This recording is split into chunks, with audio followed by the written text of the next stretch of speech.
বাংলাদেশে হঠাৎ শিশুদের মধ্যে হামের প্রকোপ কেন? কি ব্যবস্থা নেওয়া হচ্ছে?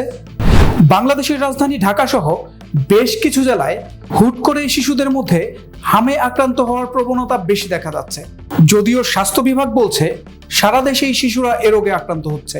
দেশের সম্প্রসারিত টিকাদান কর্মসূচির অংশ হিসেবে 9 থেকে 15 মাস বয়সী শিশুরা এই রোগের টিকা পাওয়ার পরেও এই সময়ে কেন আবারও এই রোগের প্রবণতা বাড়ছে সেই নিয়ে আলোচনা জোরদার হচ্ছে। চিকিৎসকরা বলছেন টিকা দেওয়ার পরেও অনেক শিশুরা এই রোগে আক্রান্ত হচ্ছে, যা উদ্বেগের কারণ। ব্যাপক ছোঁয়াচে ভাইরাসজনিত এই রোগটি আক্রান্ত শিশুর জীবনকেও ঝুঁকির মধ্যে ফেলে দিতে পারে।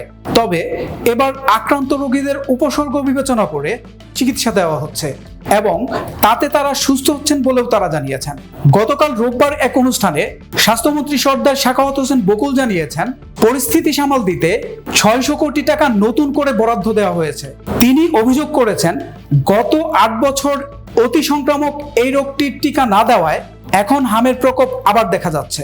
ওদিকে স্বাস্থ্য বিভাগ জানিয়েছে তারা আগামী জুলাই আগস্টে বিশেষ ক্যাম্পেইনের মাধ্যমে সারা দেশে শিশুদের হামের টিকা দেওয়ার জন্য প্রস্তুতি নিচ্ছে। এমত অবস্থায় দেশের শিশুদেরকে এই মহামারী রোগ হাম থেকে রক্ষায় অভিভাবকদের অধিক সচেতন হতে হবে।